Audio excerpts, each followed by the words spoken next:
Hi, and welcome to the Route to CISO Podcast. It's me, Chris Rides. I'm going to be your host, and I'm going to be chatting to seasoned Chief Information Security Officers about their career journeys. We're going to be unencrypting their real-life stories and searching for the hidden keys to help you fast-track your cybersecurity career. Well, welcome back to part 2 of our interview with Will Gregorian on the Route to CISO Podcast. Let's dive right in. One of the issues that I live with in the industry is this concept that you're there to prevent, and I do think that oftentimes that comes off the wrong way, and in fact it rubs me the wrong way every time I hear that, which is we're going to stop people from doing X, Y, and Z, and if you stop people from doing X, Y, and Z, they'll circumvent you. They'll figure out a way. Right. You're not dealing with dummies. You're dealing with some very intelligent people, employees including. So the job is to figure out what is a compromise. Yep. It's all about compromise. Perfection is the enemy of good, right? So if you try to come up with that perfected scenario, it's not a recipe for success. Well, also people don't think through this stuff often as well, right? So the prevention stuff, like you might be preventing other things, or there might be some causes off the back of that could impact the business. I think we did a red teaming project for a company,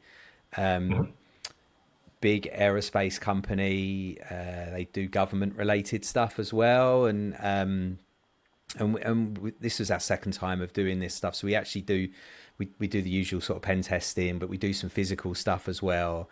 And then we were doing some phishing. And they were like, right. So we talked through let's put some spear phishing related stuff together. And so they talk through and they say, well, we've got this lady who puts together every month she sends out a newsletter, and we want you to use spoof her email and write a newsletter, and we'll give you a copy of the newsletter and it can look exactly like it. And as he was talking through it, I was like, well, what's the end goal you're trying to get to here? Because the end goal of sending a newsletter from the person that sends the newsletter internally, right?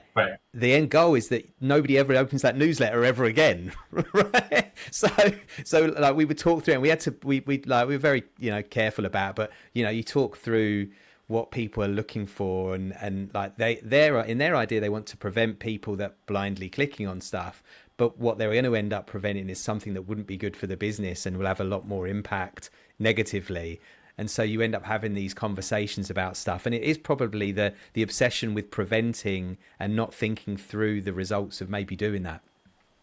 That's exactly it. And interestingly enough, I'm so allergic to phishing simulations at this point.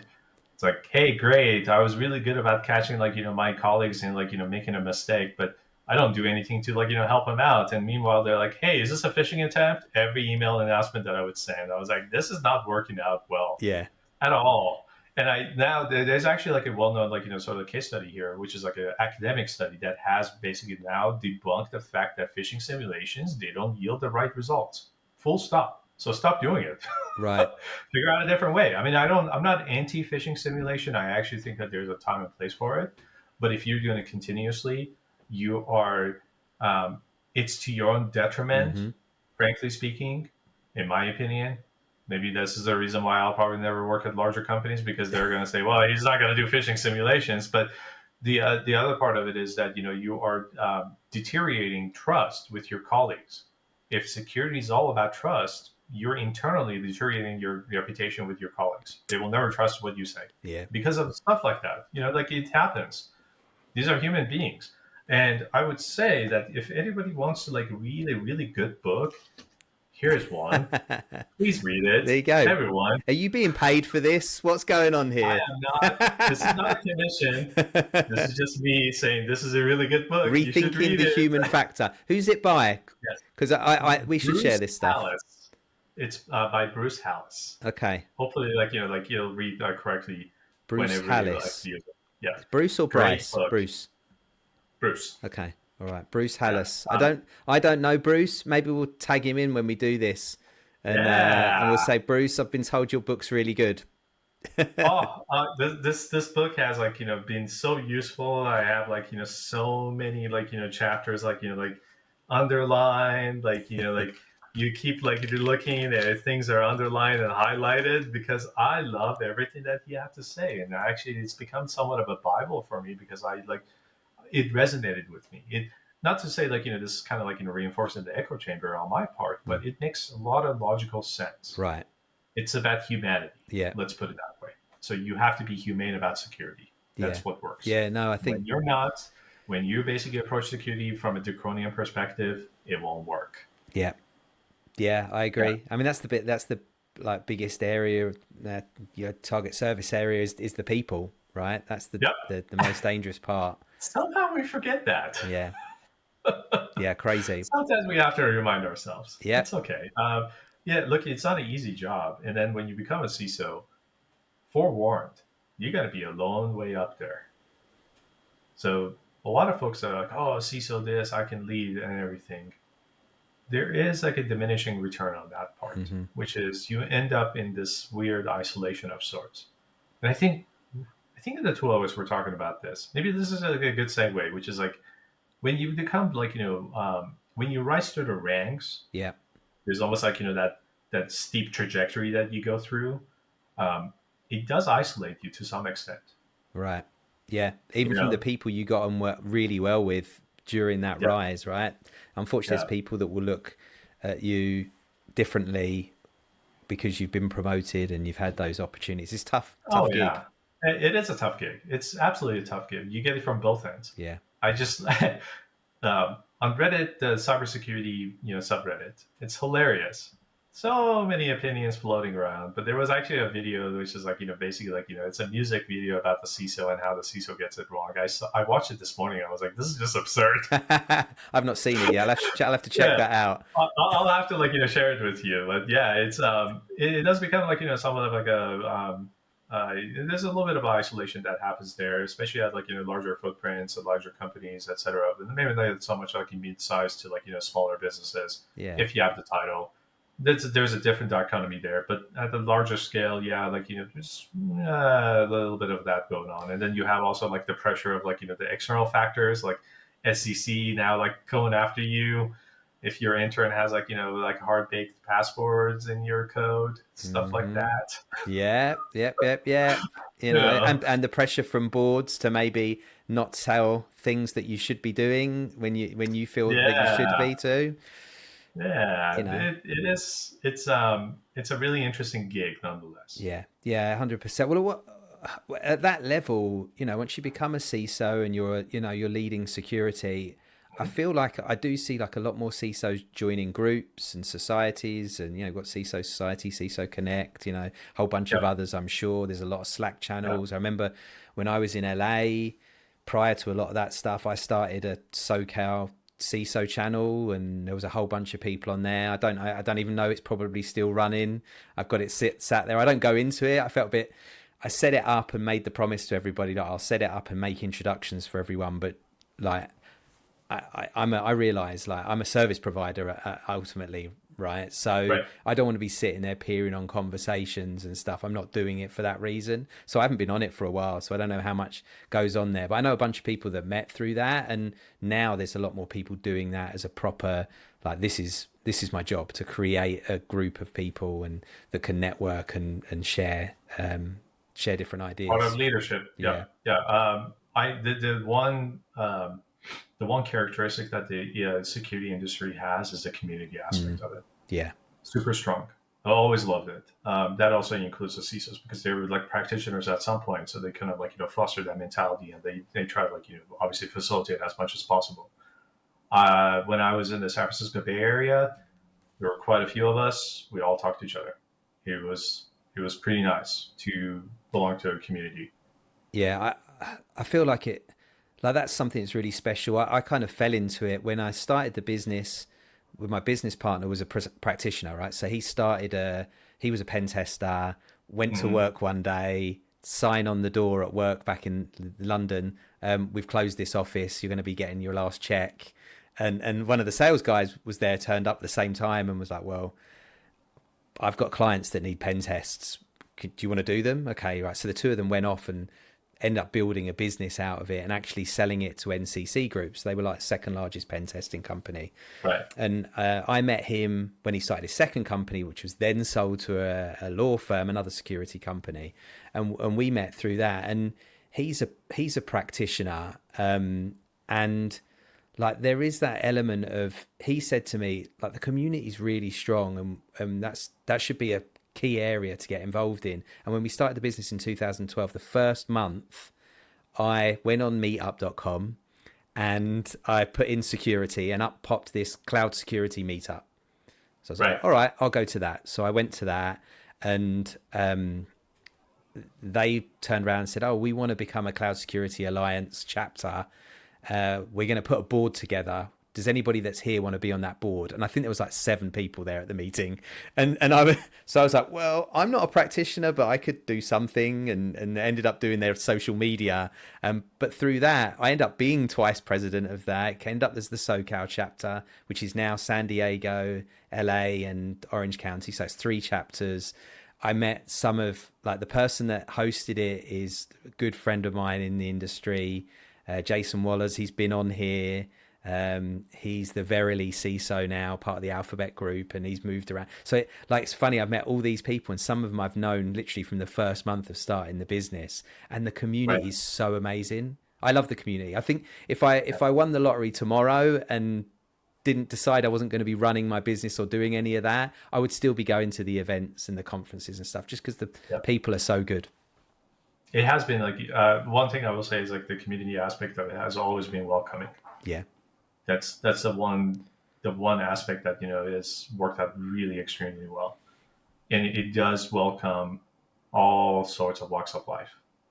Yeah. Yeah. People and are in open. some respect, I would say that, like, that's the one thing, an attribute that I would not want to lose in the community. And my fear is that when industries and roles become sort of like, more formalized, that goes away. Right. Yeah.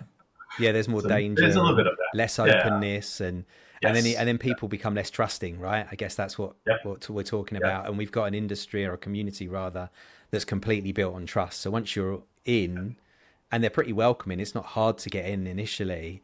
You can get out very quickly. Very quickly, but once you're in and people realize you're a good one, then you're in, and you're outright. Oh, yeah. If you break that trust or lose the trust, it impacts it pretty quick.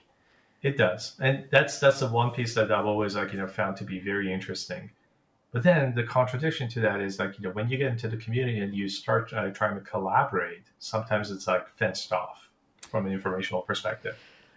There is that, like, kind of like, the struggle of, like, trying to reconcile, like, what's happening here, right? Because you assume that everybody would be open enough to sort of like, like, knowledge share, as well as, like, sort of like describe what's happening across the scene. But then you run into, like, the business implications of, like, all of that, which obviously, like, tempers the collaboration, so to speak.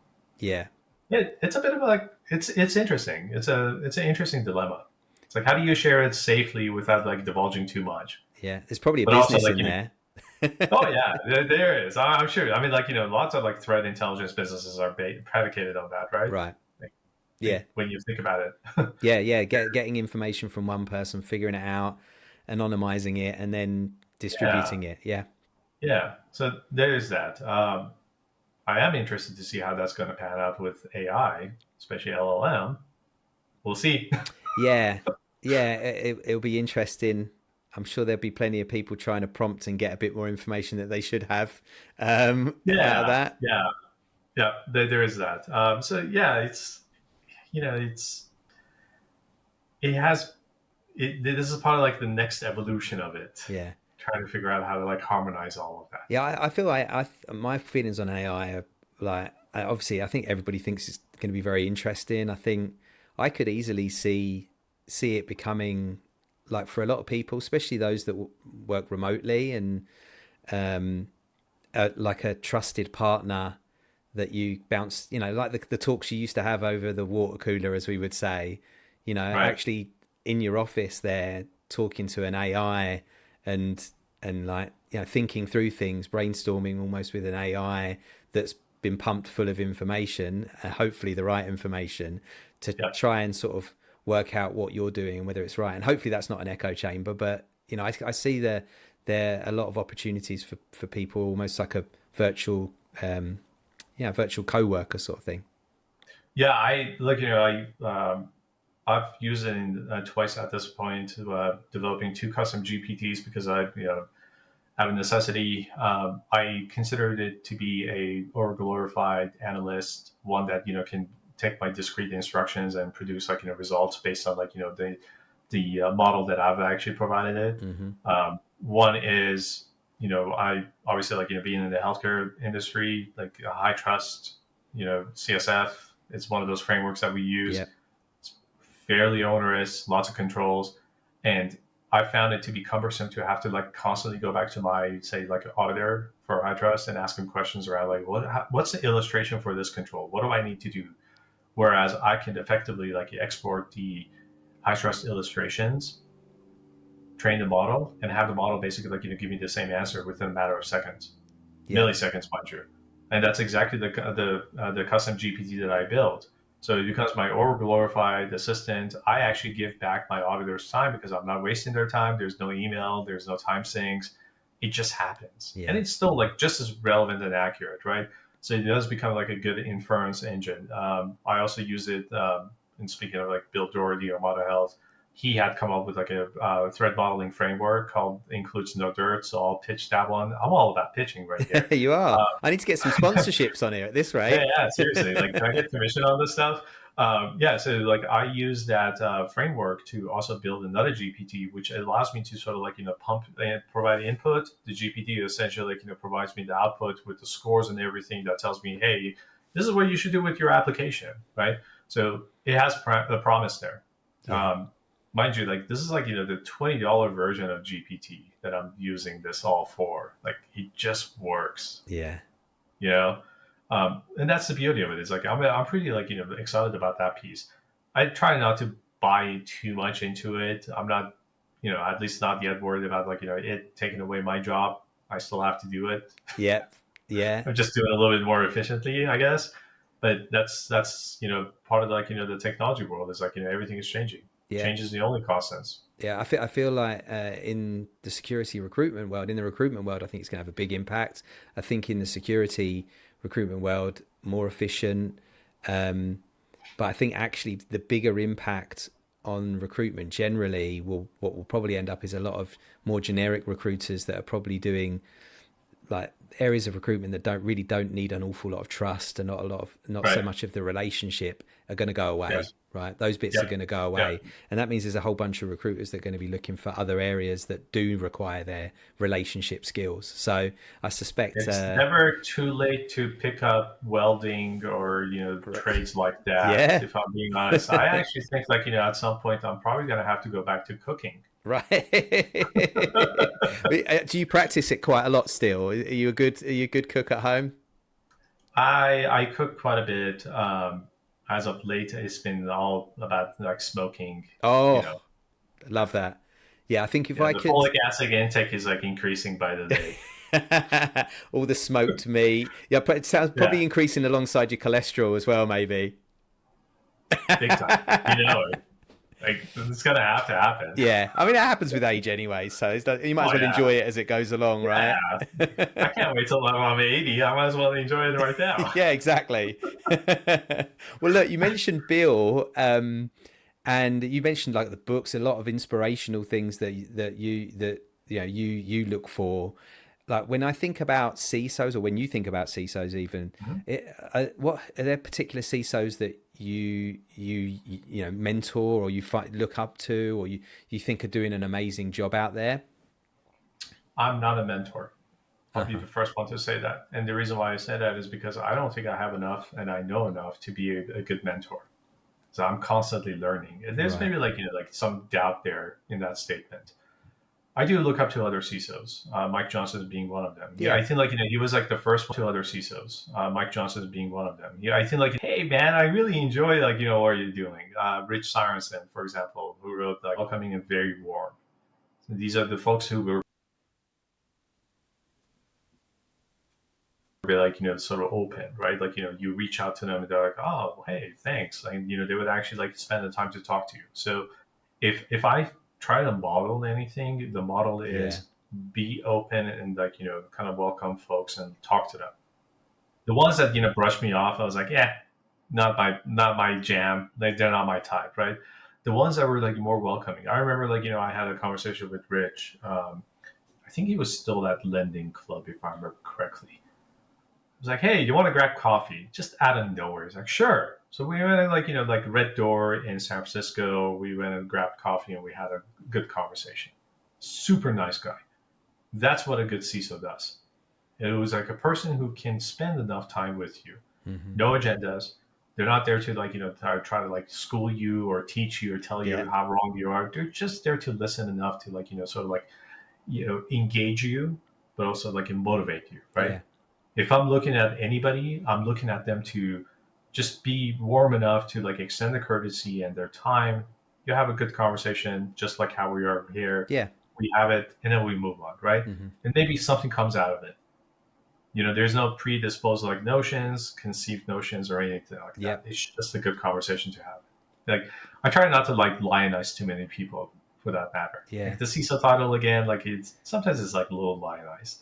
Don't do that. It's dangerous. You can imagine, like, I started recruiting specifically just in cybersecurity when Tyro started in 2012, and I've seen people that we've placed. I've seen people become CISOs, and it's really some of those people I've seen personalities change, egos grow, and it's a real shame because actually some of the people that are most looked up to in our industry, Right.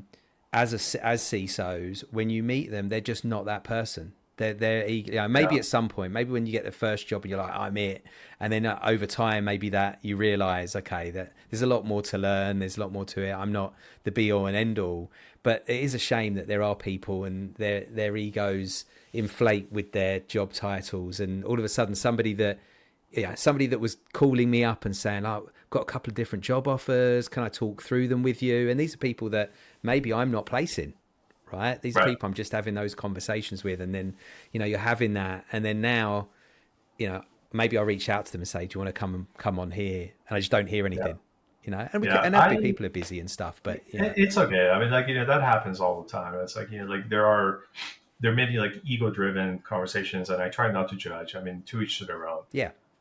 I've had like, folks who basically said like, told me like, they want to become a CISO. And my question is like, why do you want to become a CISO? Mm-hmm.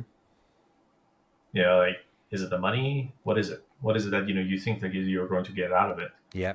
The folks that, have sort of like they rise to the ranks, if you will, Mm-hmm. like organically speaking, are the ones that, like they're like, they have the natural tendency. It's like innately in them to become a leader. Yep. The ones that force it and they say like, make these like, sort of like, authoritative statements around, I want to become a CISO. It's like, hang on a second. Yeah. There maybe it's something wrong. I think you might have like, misplaced what you want in life with the title. And maybe there's like an investment in the title, which is like not the right place to be. So and I will say like, these folks who basically have like, again, like the ones that I look up to, it wasn't because they said like, I want to become the CISO or because I am the CISO. Like, who cares? It's just a title. Which is that's the funnier thing probably about this podcast is that it's called Route to CISO because I know there's a bunch of people there that want to become CISO, but actually every single conversation is pretty much people like, working with these people and making them know that there is a totally, like, just because you got the CISO title, you could be doing you said 18 different types of CISOs, right? You could be having completely different types of jobs, and that title doesn't make you happy, and you might not know that until you actually get the title, that the title wasn't making you happy, it was the job that you were doing. And 100% agree. You and I talked about this. I will cite another book, which is The Radical Candor. Don't buy into like the cult of it, but Kim Scott, she does actually like, point out two things, which is the gradual versus like, the steep trajectories in terms of career growth. And one of the things that, I can cite is that folks end up in certain positions and they're miserable there. Like, people become VPs. They're like, oh, I hate this job so much, but I have like, like a lifestyle that I like have to support. wife, kids, family, partners, whatever the case might be, like, that brand new, like 911 that's parked outside the door, whatever the case is, right?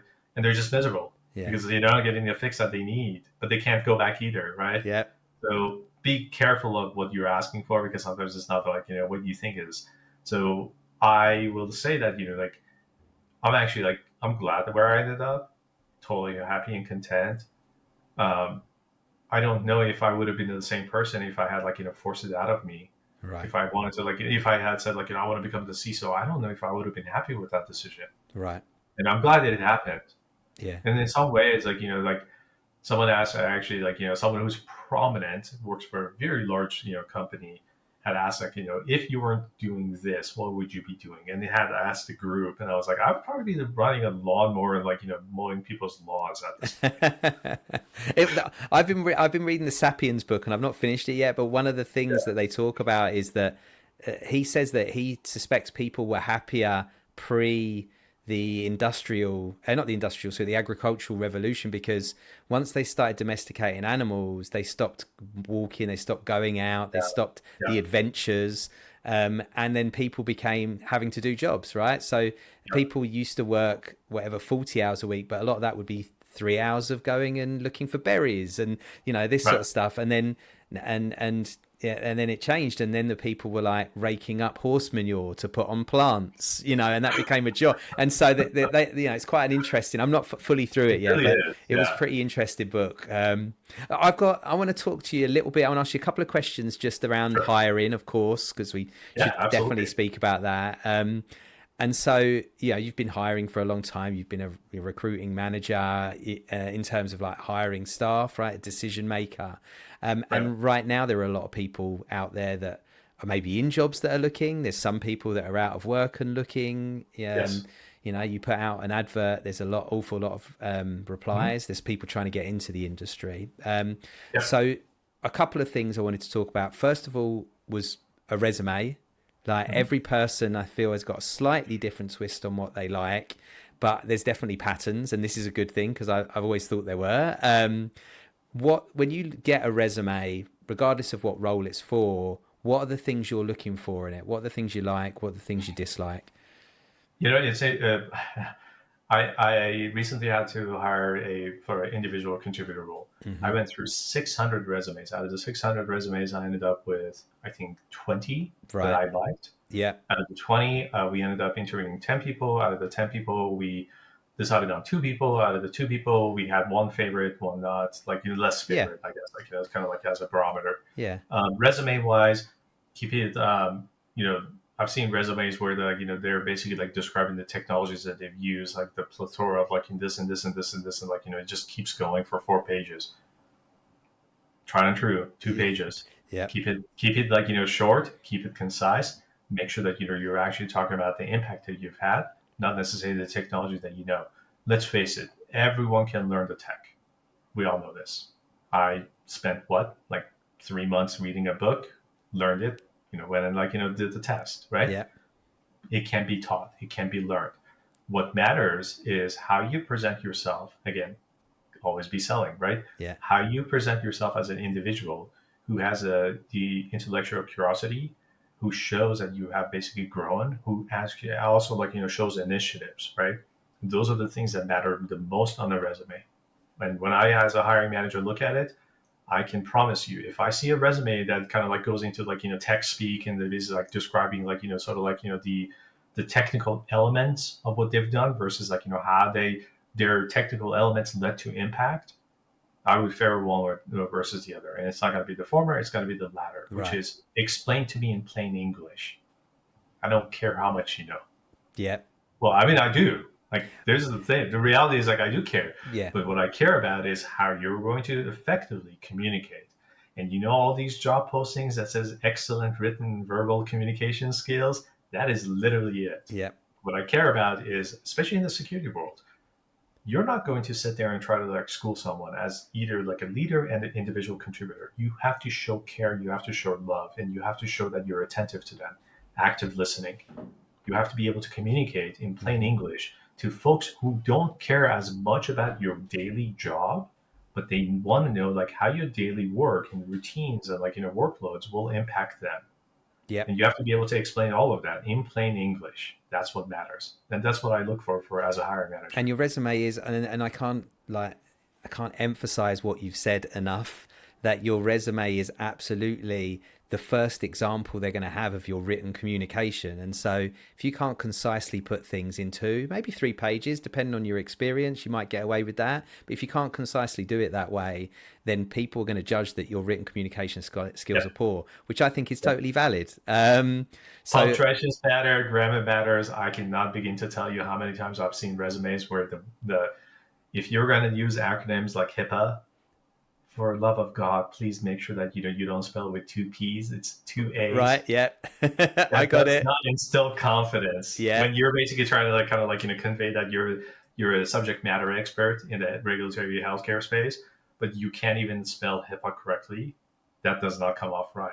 Yeah. And I've seen that. Yeah. I will say this. Here's the thing. Like, I am a human being just as much as everybody else. I'm not the machine. I'm not ATS scoring you. Yeah. I'm looking at what you're doing, right? Your attention to details. Yeah. I have actually passed on resumes because of stuff like that. Mm-hmm. And that's not to say I'm a jerk about it. That's not to convey that, oh, you made a mistake, I'm going to basically pass you up. But it does misrepresent. Yeah, if you've got a couple of red flags already and then you have that on top of it, then you're like, and if it's done, like twice, if it's like put HIPAA's in there twice and it's both times, then right? If it's just once and you're okay, they got it right one time, maybe there was a typo. Yeah, I think with a lot of that stuff, I think as well the interesting thing, and you said for this one you had 600 people and you got it down to 20. That getting it down at the moment is one of the toughest things that recruiters or whoever it is that's doing that. That's one of the toughest things that they can do, and however people are doing it, whether they're using tools, AI, keywords, because nobody's really looking through 600, but when they get it down to the 20, either way, and this is what I tell people that are trying to trick the software, if you do stuff to trick the software and it then makes your resume look terrible, if you get down to the 20, at that point somebody's reading it, and if it's full of keywords that don't make any sense, you're out anyway. So you've not had any benefit. So there isn't a lot of secrets around that. I'm always believe take the job description, think about what you've done, and make sure that they match, and make sure your resume is the key for every job that you're going for. That resume needs to be written for that job. 100% agree. And here's the reality of it too. I get it. There are a lot of candidates out there. There are fewer jobs, and it's not like the COVID days where you could throw a stone and anybody would hire you, right? Those days are sort of gone. It will come back, but I also think it's not going to come back full force the way it used to be. I totally understand. And here's the thing: my partner was out; she was laid off for an entire year, right? And she was actively applying everywhere. Ultimately, where she got hired was through her contact and the network. Totally. 100%. It's not how much you know, it's who you know, and what. The what you know is still relevant, but it's who you know, right? That is the part that you have to try even more right now, at least, which is you have to establish your network. Your network is the weight of gold. Someone will see your value. Someone will make sure, they introduce you to whoever. That still reigns true. That's not going to go away. And there is certain mistakes that some of the less seasoned folks make, which is I went through I got my master's in cybersecurity. That's great, but you still have to work on your network. It's not just because you got pay for all of a sudden you're hireable. Well, somebody. Unfortunately, here's the thing. I see this quite a bit, which is someone promised them that they would basically go get actual accredited degree, and they would be promised a job. That version of the American dream is no longer true. I can't agree with you enough. I've been talking this year. I've been talking to the White House. I've been speaking to people up there. Some of them will still be there with the change of administration, so hopefully those conversations will continue. I'm involved in a lot of the education community. I'm on a bunch of industry advisory boards, and nothing was more frustrating for me than seeing a lot of these boot camps promise that Yep. there's, you'll walk into a 6-figure job once you've done our boot camp, but then they don't actually do anything to deliver that. And so I'm working on a bunch of pilot projects or trying to put some stuff together at the moment, which works in a way that says, Yeah. this is what we need. This is, Yes. and if you do it, there is a job ready for you. Right. Yeah. So Yeah. that's the goal. It's all at the moment. It's all things that are lots of moving cogs, and they're not Yeah, quite I all mean, lined up, but we're getting there. the thing is that that there's like a certain predatory element attached to that, which is like capitalizing on the on job seekers their desperation, right? 100%. It's unfortunate, but again, like it doesn't mean like you can't find a job. It just means that you have to try harder and you have to like network, get to meet people, get to know people. Yeah. That's really like that's one component that oftentimes gets dismissed because it's kind of easy. It's like I don't need to talk to anybody. I can just go apply for the job. It's like, well, not always, you know. You have to like, and where you get that information from is important as well. I was like only looking the other day, and obviously we put this out on YouTube, on Spotify and Apple, but on YouTube, like some of the big influencers around cybersecurity careers are people that haven't got a cybersecurity job. And I don't mean they're a recruiter. They're not even a recruiter. Yeah. There's somebody that wants to get a cybersecurity job, and they started sharing what they did, what they've been doing, and all of a sudden they've got this huge lot of followers that follow them, and they've been following them for a year. But the truth is, they make all their money from YouTube, giving advice and not actually getting the cybersecurity job. So it's I find a lot of that crazy, but that's the way of the world, right? Yeah, that motivation and incentives are unfortunately it's different for them, right? Yeah. Meanwhile, everybody's like, "Oh, how did you do it?" It's like, "Well, I have this one formula, but you need to watch my video." And those folks are becoming in turn like their product, right? And they're basically like capitalizing on the viewership. Yeah, it's kind of like, unfortunately, like that's become like a lot more prevalent nowadays than before, which is really weird. It's like maybe I'm getting older. I don't know. I don't agree with it. Yeah. But yeah, like I still think like there's room. I do think that folks right now in the current climate, you have to be tempered. Don't necessarily also look for the title, look for the impact that you can probably potentially deliver there, but also look at the job itself and see if you're a good match for it. But that also means you might have to just network. You might have to reach out to hiring managers. Sometimes it works, sometimes it doesn't. I know I've done it before several times. I knew I was perfect for the job. I knew I could do it, but they never responded to me. And it was kind of heartbreaking, but you have to move on. Yeah. It's okay. It's not always going to work out in your favor, but you have to keep trying. Yeah. If there's anything that I could say is that, the recession was not kind to me back in 2008. It certainly hurt me, but it didn't stop me from doing it. And, I ran a business, but then I became an individual contributing employee. If you kind of replay this episode here, hopefully, it didn't mean that I stopped. Yeah. I kept going, and you have to keep going. Yeah. Sometimes you might need a break too.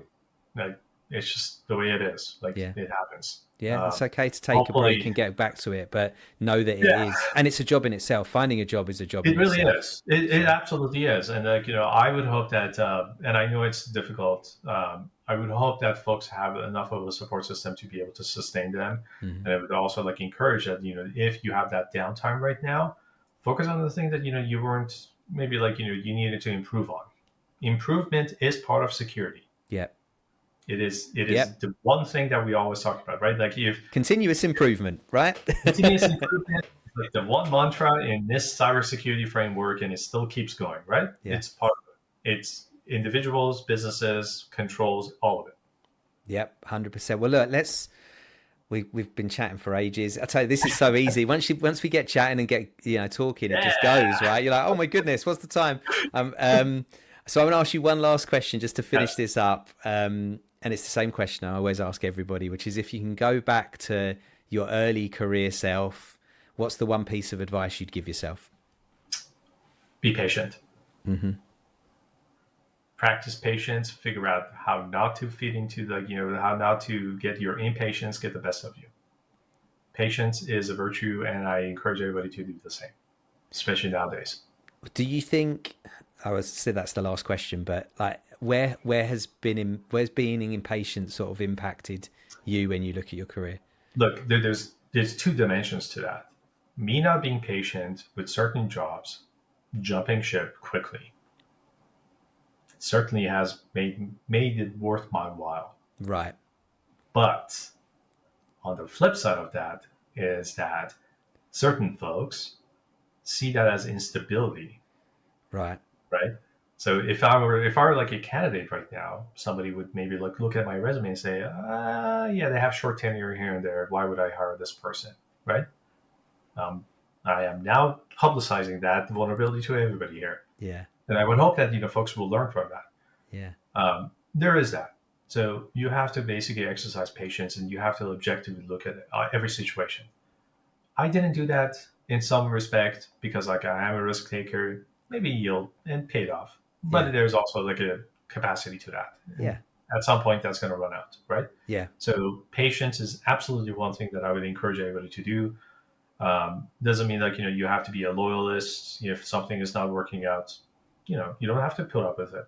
Yeah. But you do have to be objective about the situation. And patience is very much like the one thing that you need to give yourself to objectively decide whether the thing is working or not. Yeah. Yeah, I like that. I think it comes with maturity, right? The ability to look at, is it time for me to move on? And even to take your time to make a list, not make snap decisions, right? Make a list. What are the reasons? Why am I looking to move on? What am I not getting here? What are the things I do get here that I really like? Because there is a lot of people I've seen that have jumped and done very well, maybe financially, but have moved into a job that they absolutely hate, and they may be better off for it, but that's a soul sucker, right? Taking all of that stuff, working, having to get up every morning and go work somewhere that you really don't enjoy. And so the old adage of the grass isn't always greener on the other side. Totally, yeah. Out of the frying pan into the fire, all of those, they're all there for a reason, right? So yeah, absolutely. I can see where you're coming from with that. I think it is an important part, and probably a good attribute to have as a CISO as well. 100%. I will say one thing I will do say, and this is maybe me, if the remote work would commission me, that would be great, because I could collect a lot of paychecks off of that, of the commissions of advocating for remote. Yeah. The one thing that the remote did help me was to exercise patience indiscriminately. Right. It has tempered me quite a bit. It has helped me basically obviously decompress in a good way, but also learn how to exercise patience. Right. So there is an upside to it. Yeah. Yeah. You're not in front of somebody trying to sit there and just take your time, not jump to conclusions and, I'm going to get a bit more data before I make a decision on this. So exactly that, which is I don't know the answer to this, but let me circle back with you. Right. Yes. Being able to digest information and not have to be real time about it. Yeah. That is the one thing I would also encourage my former self to do. Goes hand in hand with patience, right? Being brave enough to ask the question. So that's something as well that comes with maturity, not being worried about being wrong and not worrying so much about looking silly when you ask the question. I keep saying, if I'm right in any one given conversation, I'm not in the right room and I'm not talking to the right audience. I always want to be wrong. I always encourage everybody else to look at what I'm saying, but I'm not treated as the gospel too. Yeah. So there's also a lot more to that. Being the smartest person in the room is not the right place. Yeah. No, totally agree with you. Good. Right. Well, look, Will, thank you so much. Absolutely. I appreciate all your time. We've gassed for so long. I know we've gone way over time. So, but hopefully it wasn't too painful being a guest for the Route to CISO podcast. No. This is actually a lot of fun. This is let me put it this way. This was a departure from other podcasts that I've done, because it's a lot more raw, and I actually like this. I truly enjoyed it. Good. Thank you so much. Well, I appreciate that. You've been a brilliant guest, and it's one of the reasons why I love doing this, because it is just a chat. Right, that's the easiest thing. So, I like these. Thank you so much. Absolutely. Thank you for listening to the Route to CISO podcast. If there's something you really want me to ask on the next episode, or if you're a CISO who wants to inspire the next generation, please reach out. I'll leave a URL to my LinkedIn profile, and make sure you connect and message me there. We're always looking for feedback, so please don't forget to like, comment, and subscribe wherever you get your podcasts.